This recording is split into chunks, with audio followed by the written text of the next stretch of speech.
اور دوسری بات یہ کہ لکھا ہے جو رات کو میدان میں چرواہوں کا ذکر ہے جو رات کو میدان میں رہ کر اپنے گلے کی نگہبانی کر رہے تھے. بڑا مقبول یہ پیشہ ہے جو چرواہوں کا پیشہ ہے یہودیوں میں. اس کی وجہ کیا ہے؟ کیوں ہر گھر سے خواہش ہے کہ بچے جو ہیں وہ چرواہے بنیں؟ اس کے پیچھے کیا لاجک ہو سکتا ہے؟ بہت شکریہ پاسٹر منور صاحب. تمام دیکھنے والوں کی خدمت میں سلام عرض کرتا ہوں. اور جب آپ نے سوال کا ذکر کیا ہے جس میں ایک علاقے کا لفظ استعمال ہوا ہے 8ویں آیت میں، اور اس کے بعد چرواہوں کے بارے میں بھی سوال ہے، اس میں پہلے جو علاقے کا لفظ ہے اس پر ہم تھوڑی دیر کے لیے غور کریں گے. اور بہت دفعہ کلام مقدس کے مختلف الفاظ کو جو کہ بہت سی باتوں کو سمجھانے کے لیے لکھے گئے ہیں لیکن مختصراً لکھے گئے ہیں، ان سے استفادہ کرنے کے لیے یا ان کو سیکھنے کے لیے ہمیں کچھ اصول اپنانے پڑتے ہیں. جیسے اب یہ علاقے کا لفظ ہے، کون سا علاقہ ہے، تو اس کے لیے ایک تو یہ ہے کہ ہمیں جو بائبل مقدس ہے، جو حوالہ جات ہیں، ان کے جو کانٹیکسٹ ہے یا اس سے پہلے کے جو الفاظ لکھے گئے ہیں آیات، وہ بعض اوقات ہمیں موقع فراہم کرتی ہیں کہ ہم درست طور پر اس لفظ کے بارے میں جان سکیں یا اس لفظ کے پیچھے چھپے معنوں میں جان سکیں. تو اگر اس میں علاقے کے لفظ کو یونانی زبان میں دیکھیں، اس کے لیے لفظ ہے خورا، اور خورا کو مختلف معنوں میں استعمال کیا گیا، ملک میں بھی، پھر اس کے بعد ریجن کے لیے بھی یہ استعمال ہوا ہے، یعنی ایک ایریا، علاقہ، بڑا علاقہ، یا پھر ایک ایسا علاقہ جو کہ کسی شہر کو یا کسی گاؤں کو گھیرے ہوئے ہے. یہ تینوں معنوں میں یہ خورا کا لفظ جو ہے وہ استعمال ہوا ہے. اور اب اس لفظ کے معنی، گریک لفظ کے معنی کی روشنی میں اب ہم دیکھنے کے لیے جائیں گے کانٹیکسٹ میں، پس منظر میں، کہ وہ کون سا علاقہ تھا جس کو یہ جگہ گھیرے ہوئے تھی. اور اگر ہم مقدس لوکا کی انجیل کے 2 باب کی 4 آیت کو دیکھیں تو اس میں لکھا ہے کہ پس یوسف بھی گلیل کے شہر ناصرت سے داؤد کے شہر بیت لحم کو گیا جو یہودیہ میں ہے، اس لیے کہ وہ داؤد کے گھرانے اور اولاد سے تھا. یہاں پر میں نے گریک لفظ کے بارے میں بتایا کہ علاقے کو ایک معنی یہ بھی دے سکتے ہیں جو خورا لفظ ہے کہ کوئی ایسی جگہ جس نے کسی شہر یا گاؤں کو گھیرا ہوا ہے. اور کون سا شہر یا گاؤں کو گھیرا ہوا ہے وہ 4 آیت میں 2 باب کے میں پتہ چلتا ہے کہ داؤد کے شہر بیت لحم، جہاں پر یوسف اور مریم جو تھیں وہ وہاں پر گئی تھیں تاکہ وہاں پر اپنا نام لکھوا سکیں، کیونکہ اسم نویسی ہو رہی تھی اور وہ داؤد کے گھرانے سے تھے.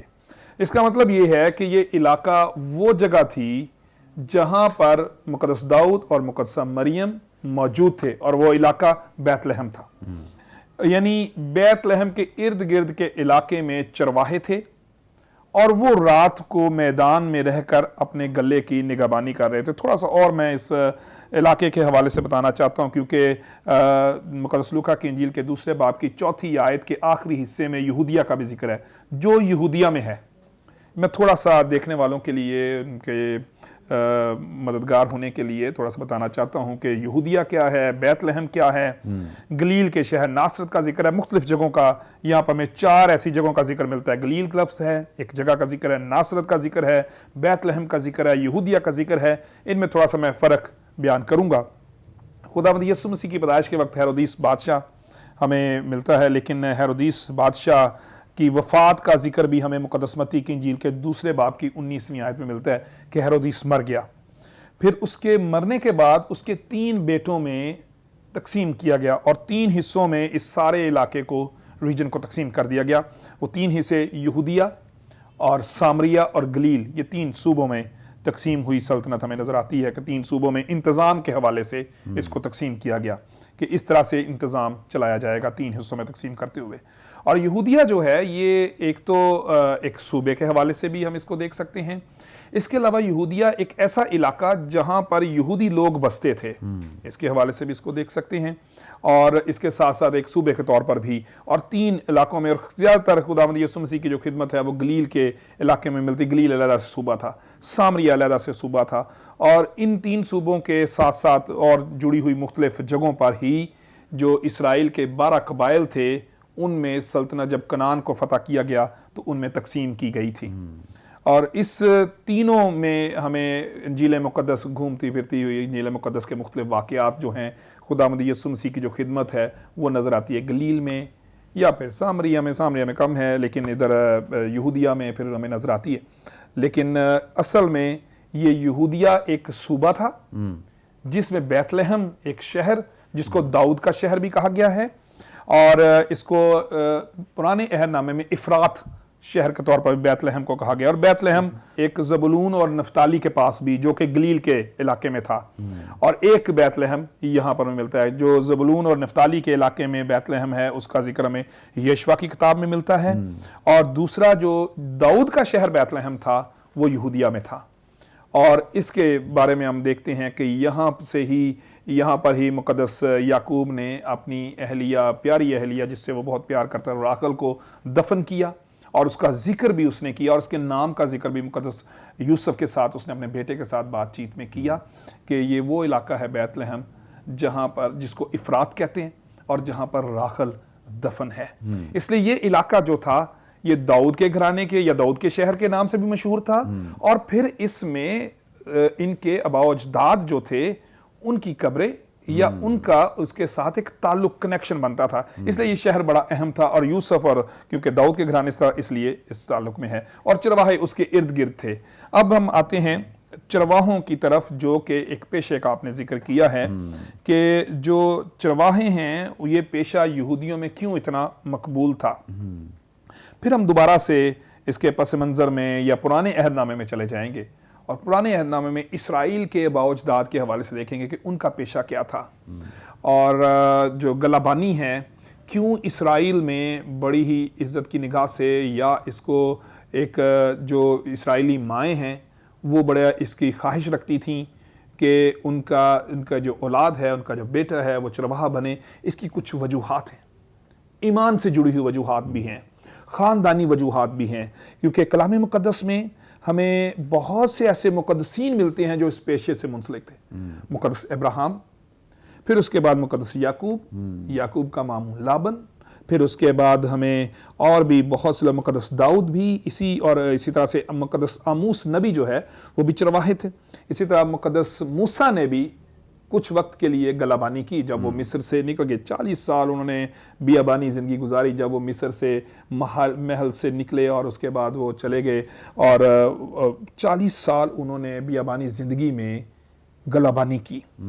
اور اس کے علاوہ ہمیں پھر خداوند یسوع مسیح بھی اس پیشے کا ذکر کرتے ہوئے ملتے ہیں، اگرچہ انہوں نے یہ پیشہ اپنایا نہیں کہ خداوند یسوع مسیح چرواہے تھے، اس کا ہمیں ذکر نہیں ملتا. خداوند یسوع مسیح کیونکہ ان کے والد بڑھئی تھے، اور یہ خیال کیا جاتا ہے کہ خداوند یسوع مسیح نے بھی اپنے والد سے یہی تعلیم حاصل کی، یہی ہنر سیکھا.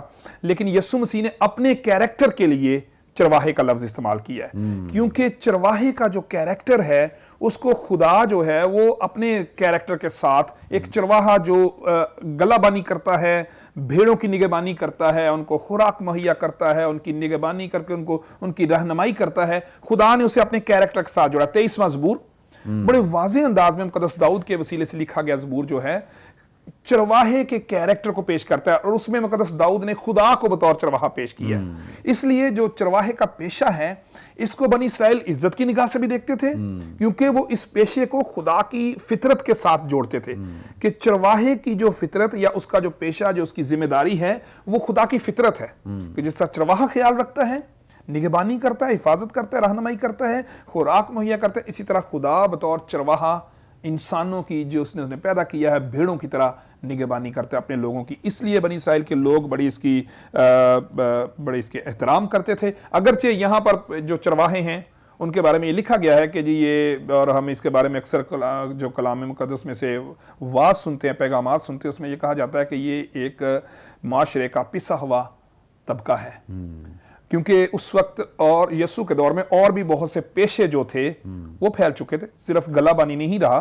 شروع میں جب یعقوب مصر میں آیا، جب یوسف وہاں پر تھا، تو اس وقت صرف پیشہ گلابانی تھا، اور اسی گلابانی کو بنیاد بنا کر جات میں نے جگہ دی گئی، کیونکہ جو مصری لوگ تھے وہ حیوانوں سے نفرت کیا کرتے تھے، اس لیے انہوں نے ان کو وہ لا کر دیا. یعنی اس وقت صرف ایک ہی پیشہ تھا. لیکن وقت گزرنے کے ساتھ ساتھ معاشرے میں جیسے جیسے تبدیلی آتی ہے، ترقی کرتا ہے معاشرہ، اور بھی پیشے آتے گئے اور خداوند یسوع مسیح کے دور میں اور بھی بہت سے پیشہ جات تھے، لیکن یہاں پر خاص طور پر چرواہا بہت قابل احترام پیشہ ہے. اور اس کے علاوہ اور بھی یہ قابل منافع اس لیے بھی تھا کہ قربانیوں کے لیے جانوروں کی ضرورت ہوتی تھی، اس لیے اور اس ایریے میں زیادہ گلہ بانی تھی یروشلم کے نزدیک ہونے کی وجہ سے، کیونکہ ہیکل میں قربانیاں گزرانی جاتی تھیں، ان کے لیے جانوروں کی ضرورت ہوتی تھی، اس لیے یہاں پر یہ ایک منافع بخش کاروبار تھا اور لوگ یہاں پر گلہ بانی کے لیے اور اس کو بطور پیشہ بھی لیتے تھے اور اس کے مزدور کے طور پر بھی لوگ یہاں پر کام کرتے تھے. پریز گاڈ. تھینک یو سو مچ. بڑی خوبصورت باتیں جو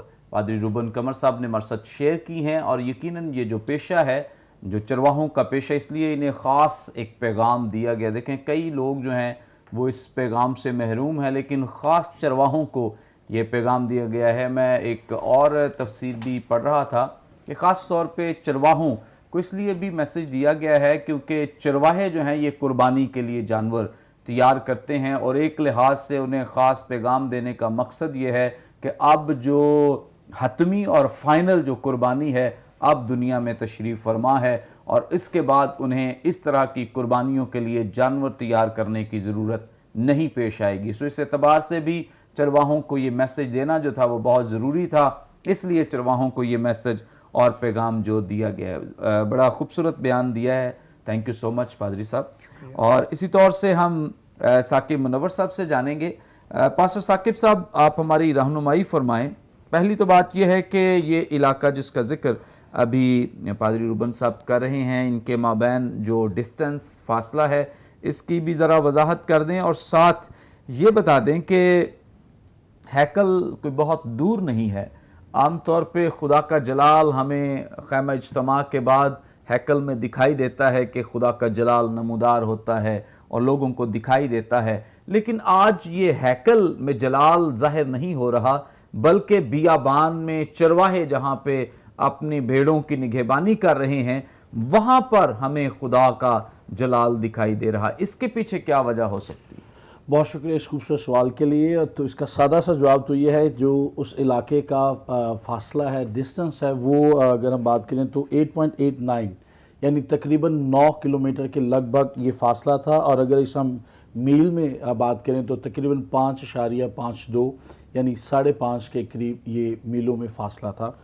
تو یہ اس کا یہ سارا معاملہ تھا اس ڈسٹنس کے تعلق سے اگر بات کریں تو. خدا کا جلال جب ہم بات کر رہے ہیں کہ ہیکل میں ہی ظاہر ہوتا تھا، یا اس سے پہلے خیمہ اجتماع جسے ہم ٹینٹ آف میٹنگ بھی کہتے ہیں، وہاں پر ہی ظاہر ہوتا تھا. کیا سبب تھا کہ 5-6 میل دور یا 8-9 کلومیٹر کے لگ بھگ دور خدا کا جلال یہاں پر ظاہر ہوا؟ تو پہلی بات تو یہ میں عرض کرنا چاہتا ہوں، ہمارا خدا اس کی 3 بنیادی خاصیتوں میں سے یا اس کے کریکٹرسٹکس میں سے یا اس کے ٹریڈ مارک میں سے ایک خوبی یہ ہے کہ وہ اومنی پریزنٹ ہے، وہ ہر جگہ حاضر اور ناظر ہے. اس لیے اسے وہ لامحدود ہے، کسی ایک جگہ پر اسے محدود نہیں کیا جا سکتا. وہ زمان اور مکان کی قید سے آزاد ہے، اور جب اور جہاں اس کا جی چاہے وہ اپنا جلال ظاہر کر سکتا ہے، وہاں پر وہ تشریف فرما ہو سکتا ہے. پہلی بات تو یہ. دوسری بات، اگر ہم یہ دیکھیں کہ صرف ہیکل ہی میں کیا خدا کا جلال ظاہر ہوتا تھا، تو دیکھیں ابراہیم پر بھی خدا کا جلال ظاہر ہوا. ہم حضرت موسیٰ پر بھی خدا کے جلال کو دیکھتے ہیں، ان پر بھی یہ ظاہر ہوا. پھر بیابان میں جب ٹینٹ آف میٹنگ کی ہم بات کریں تو وہاں پر بھی خدا کا ابر چھایا رہتا تھا، اور جب خدا کا ابر کسی دوسری جگہ منتقل ہوتا یا وہاں سے ہٹتا تو پھر خیمہ اجتماع اور پھر بنی اسرائیل بھی وہاں سے کوچ کرتے.